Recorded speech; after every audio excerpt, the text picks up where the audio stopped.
존경하고 사랑하는 우리 구독자 여러분 반갑습니다. 여러분의 천만 라디오 천혜자입니다.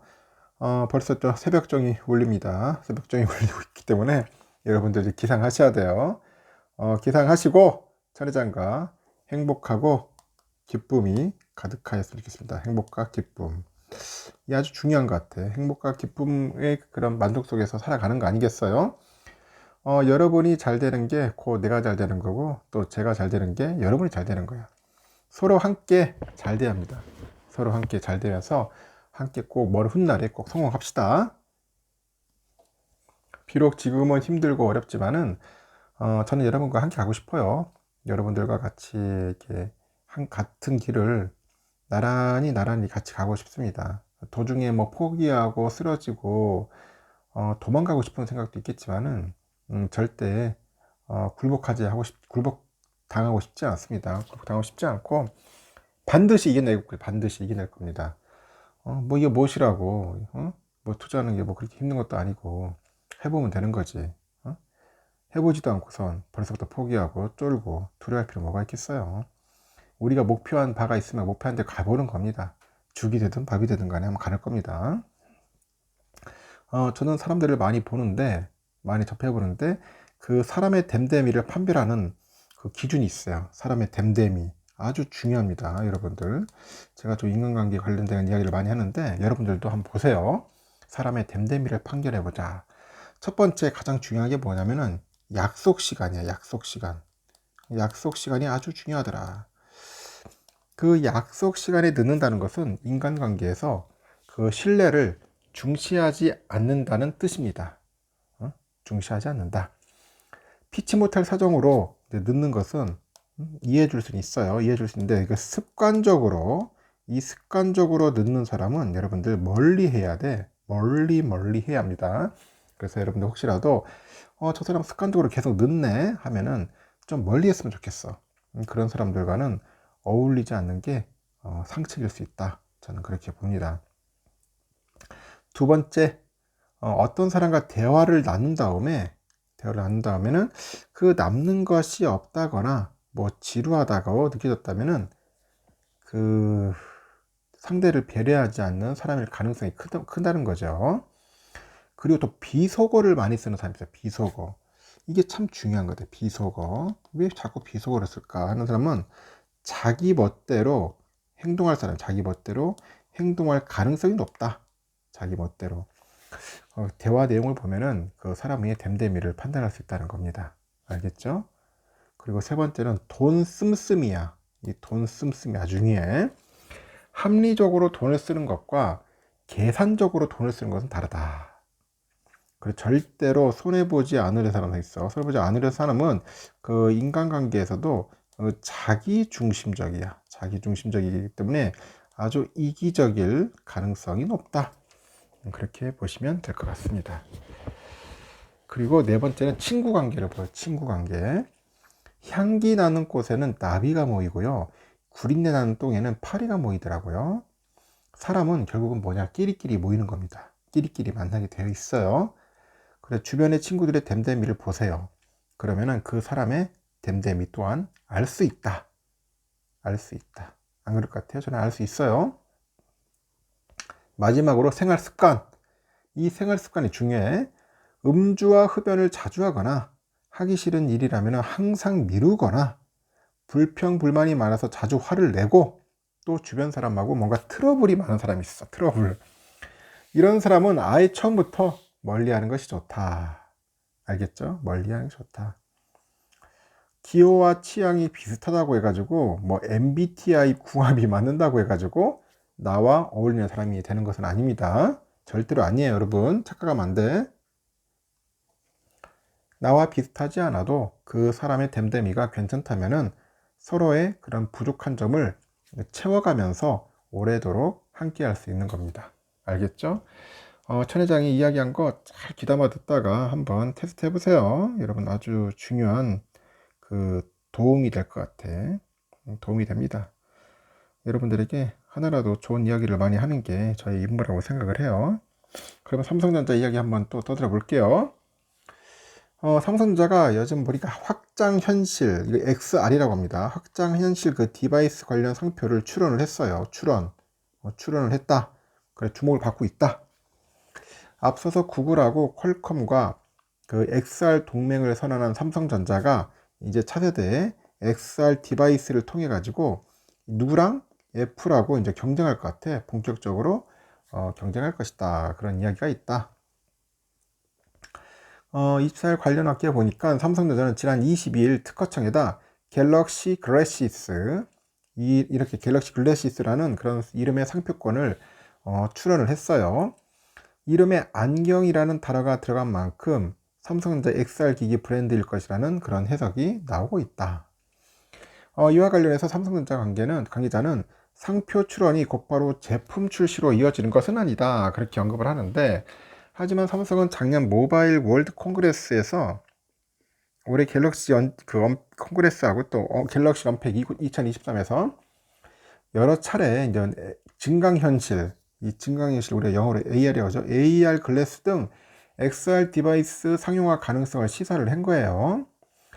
최근에 언팩에서도 구글 퀄컴과 함께 차세대 XR 경험 파트너십을 구축하는데, 하여튼 그렇게 발표도 했고, 그 노태문 그 모바일 사장이 그래요. 삼성, 구글, 퀄컴 이 세 회사가 차세대 XR 경험을 정의를 해가지고 생태계를 구축하기 위한 노력을 함께 해왔다. XR 기반의 그 경험 공유라는 새로운 패러다임 변화를 이끌 것이라고 합니다. 특히 삼성은 글로벌 경쟁사인 애플이 올 상반기 XR 헤드셋 공개를 예고한 만큼 삼성전자 XR 디바이스 출시 등 대응 전략이 보다 구체화될 것이라는 그런 전망도 나오고 있다는 겁니다. 그래서 여러분들 한번 참고하시면 좋을 것 같아요. 참 대단한 기업이야, 삼성전자. 알면 할수록 아주 흥미진진하더라. 지금 삼성전자랑 하이닉스가 오는 그 10월이죠. 10월부터 이제 중국에서 일정 기술 수준 이상의 고성능 이 반도체를 생산할 수는 없을 것이다. 그런 우려가 확산되고 있어요.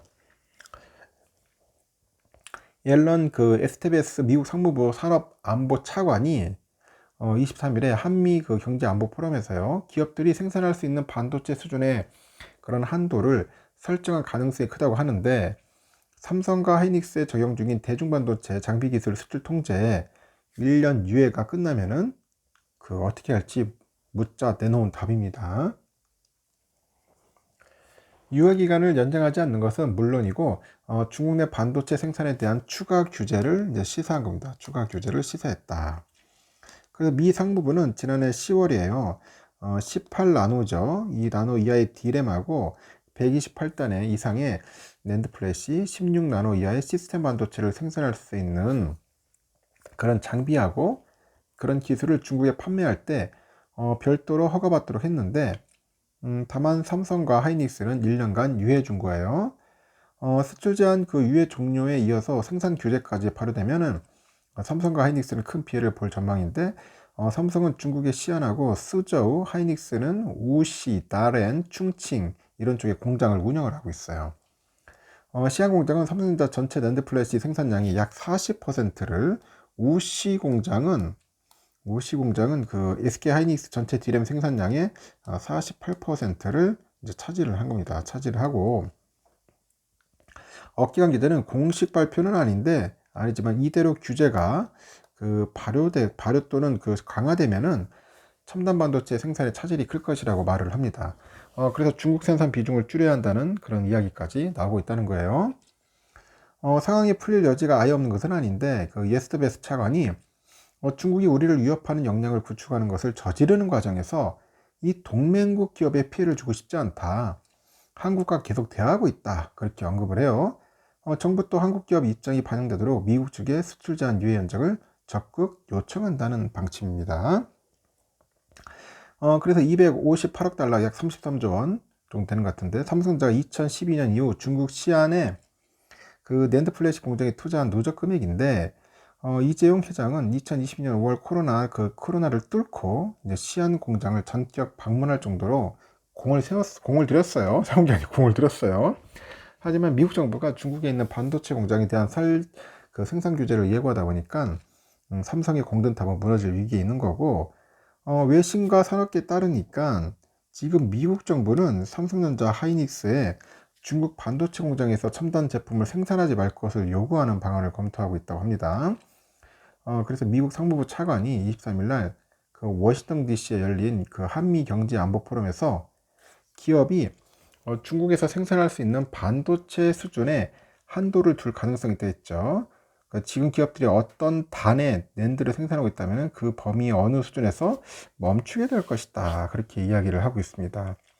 그 D램 제품은 보니까 뭐 1X, 1Y, 1Z, 1A, B, C 이렇게 나가는 것 같은데요. 이렇게 구분이 돼요. 이 숫자 1이 뭐냐? 회로의 폭인 10나노, 이 10나노를 하는 길이 10나노미터, 이걸 의미하고, 알파벳은 제품의 세대를 뜻하는데 X에서 C로 갈수록, 이 C로 갈수록 이게 뭐냐? 최신형이야.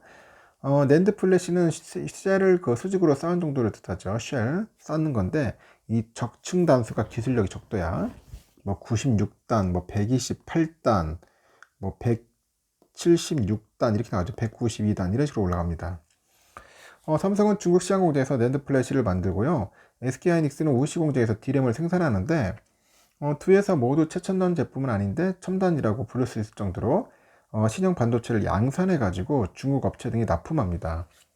삼성은 주력 제품인 176, 192단보다 낮은 128단 낸드 플래시, 하이닉스는 1YZ, D램 등을 양산하는 것으로 추정이 돼요. 그래서 차관의 발언대로 두 회사는 현재 중국 공장에서 양산하는 제품보다 고성능 칩을 만드는 게 사실상 불가능하다. 그러면 지금 당장보다는 2, 3년 뒤가 문제가 커질 것 같아요. 이 메모리 반도체는 최첨단 제품을 효율적으로 생산을 해가지고 적시에 대량 공급해서 뭐 공급하는 게 중요하겠죠. 미국의 조치가 현실화되면 이제 삼성은 하이닉스는 중국 공장에서 신형이 아니라 구형만 만들어요. 구형 제품을 만들 수밖에 없는 겁니다.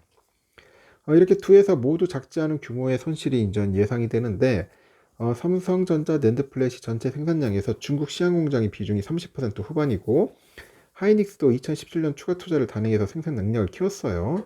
하이닉스 전체 D램 생산량에서 우시 공장의 몫이 48% 안팎입니다. 삼성과 SK의 중국 반도체 누적 투자 규모가 50조 원 이상이라면서 중국에서 첨단 제품을 생산해 가지고 현지 업체 중심으로 판매한다는 그런 한국 기업들의 전략에 차질이 생기고 있다고 이제 분석을 하는 거죠. 이렇게 한국 기업들은 지난해부터 미국의 규제로 중국 공장이 받게 될 이래 부정적인 영향을 최소화하는 데 주력을 하고 있는데 지난해 10월 미국 정부가 고성능 컴퓨팅용이죠. 그 칩하고 특정 수준 이상의 첨단 반도체 생산에 활용되는 그 장비의 중국 반입을 금지했는데 국내 기업들은 1년 유예를 받았어. 이런 상황에서 미국 정부가 첨단 제품 생산 규제 카드를 만지작거리다 보니까 이 반도체 업계에서는 당황스럽다 그런 이야기가 있습니다. 당황스럽다. 그 산업통상자원부에서도 한미 정부 간 미래기술 수준 한도 설정에 대해서 구체적으로 논의한 바는 없어요. 그러면서 한미 양국은 중국 내 우리 반도체 기업이 운영 중이거나 이 투자를 진행 중인 생산을 저해하지 않는다는 데 공감대를 형성을 했고 미국 측과 포괄 허가의 연장과 미래기술 수준 설정 논의를 긴밀히 해나갈 예정이다. 그런 얘기도 합니다.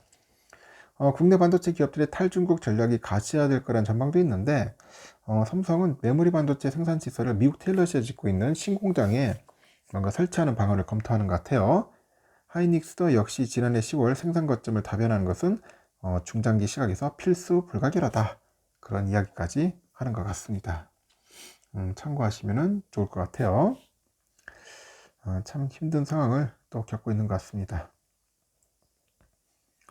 현재 그 갤럭시 S23의 그 AP죠. 애플리케이션 프로세스의 자리를 미국 퀄컴에 내준 삼성전자 그 시스템 LSI 사업부가 그 자체 모바일 그 AP 인덱 신호수 신제품으로 반전을 노리고 있어.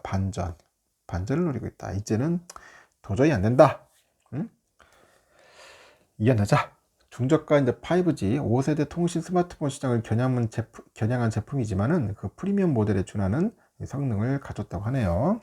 그래서 삼성전자 그 시스템 LSI 사업부가 퀄컴과 대만 미디어텍이 입지가 커지고 있는 모바일 AP 시장에서 존재감을 키울 수 있을지 상당히 주목을 받는 거 있습니다.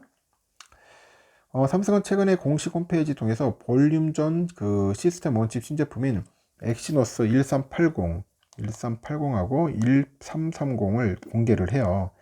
이 신제품 두 종은 지난해 출시된 엑시노스 1280의 후속작인데 삼성전자 오나노 공정을 통해 제작이 됩니다.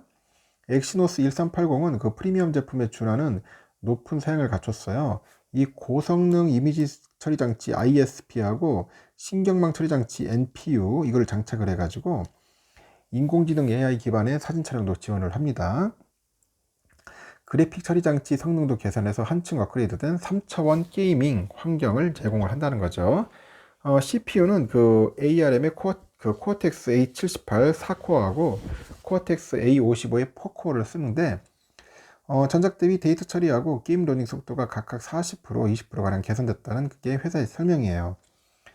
삼성은 그 하이 버전인 엑시노스 1330도 함께 출시했는데 엑시노스 1380하고 비교를 하니까 GPU를 비롯해서 그 대부분의 성능이 상향이 낮다고 합니다. 그래서 엑시노스 1380은 갤럭시 A54하고 5G하고 갤럭시 M54 5G를 비롯해서 그 삼성전자의 중급형 스마트폰에 엑시노스 1330은 갤럭시 A14 등 저가형 제품에 장착하는 것을 알려져 있네요. 이렇게 스마트폰의 두뇌 역할을 하는 그 AP 사업을 맡은 시스템 그 LSI 사업부는 시장 점유율 확대를 위해서 고군분투 중이다. 하여튼 프리미엄 모바일 AP 시장이 퀄컴이 이제 차지하고 있는 것 같아요. 프리미엄은 중저가에서 미디어텍이 앞서 나가는데 퀄컴은 올 초에 시스템 그 LSI 사업부를 밀어내고 갤럭시 S23 시리즈의 자체 그 AP죠. 스냅드래곤을 전량 공급합니다. 미디어텍은 중하권 업체를 중심으로 AP 공급을 늘리네요. 그래서 삼성이 내놓은 타겟책은 가성비 전략이다. 그래서 엑시노스 1380처럼 프리미엄 그 제품급 성능을 갖춘 이런 볼륨존 SoC를 만들어 가지고 보급형 시장을 공략하겠다는 거고 세계 스마트폰 시장이 프리미엄하고 보급형으로 수요가 양극화하고 있는 점을 이제 감안한 것 같아요. 약간은 감안한 행보죠. 지난해 하반기부터 조금씩 성과가 나오는데 하여튼 이 회사는 지난해 4분기 컨퍼런스 콜을 통해서 스마트폰 시장 침체 등 악조건에서도 이 볼륨존 제품 판매로 모바일 SoC 사업이 역대 최고 매출 달성했다고 합니다. 삼성은 갤럭시 전용 칩 등 그 차세대 AP 개발에도 속도를 내는데 지난해 말 시스템 LSI 사업부는 MX 사업부와 함께 AP 솔루션 개발팀을 신설을 해서 AP 최적화와 차세대 선행 연구를 진행하고 있고 하여튼 모바일 외에도 전장과 웨어러블 등 다양한 응용체 제품 응용체 장착하는 그 제품을 개발해서 미래 성장 모멘텀을 이어나갈 예정이라고 합니다. 하여튼 참고하시면은 좋을 것 같아요. 아주 잘할 것 같아요. 보니까 AP 쪽에도 이제 뭔가 좀 좋은 소식들이 들리지 않겠나 봅니다. 또 아주 흥미로운 건데 삼성의 또 올레드가 또 장난이 아니죠. 올레드 24일날 그 독일 프랑크푸르트에서 2023 유럽 테크 세미나를 개최를 했는데 이게 삼성 올레드를 비롯해 가지고 신제품을 좀 알린 것 같습니다.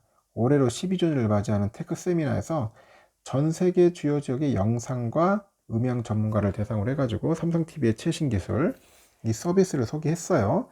그리고 다양한 의견을 청취하는 자리예요. 그 삼성은 그래서 팬데믹 이후에 4년 만에 이제 오프라인으로 인전 행사를 진행을 하는 겁니다. 이번 행사 보니까 23년형 네오 QLED하고 올레드 라인업의 개선된 화질을 좀 체험할 수 있는 것 같아요.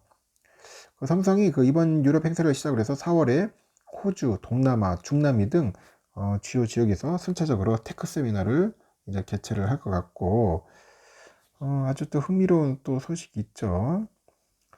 이 TV 쪽인데 이 TV 쪽에서 삼성전자가 또 장난이 아니네. 17년 연속 세계 TV 시장에서 점유율 1등이야. 점유율 1등이다. 시장조사 업체 옴디아에 따르니까 삼성은 지난해 TV 시장에서 금액 기준 29.7% 점유율을 기록했고 삼성 측은 그 네오 QLED TV를 중심으로 해서 프리미엄 제품 전략이 주요했다고 합니다. 그래서 QLED TV가 지난 한 해만 965만 대 정도 판매됐대요. 2017년 출시 이후 누적 판매량 3,500만 대 돌파. 이렇게 보시면 될 것 같습니다. 삼성전자 이야기는 여기까지 할게요, 여러분. 아이고, 막 좀 내용도 길고 하는데 좀 지겹기도 하죠. 그래도 끝까지 시청해주셔서 진심으로 감사하고요. 또 여러분들하고 같이 한번 파이팅 하면서 우리 한번 열심히 한번 해보자고. 알겠죠? 하시는 일도 잘 하시고 열심히 하시면 됩니다. 오늘은 토요일이니까 또 산에 가서 한번 또 열심히 뛰어보도록 하겠습니다. 여기까지.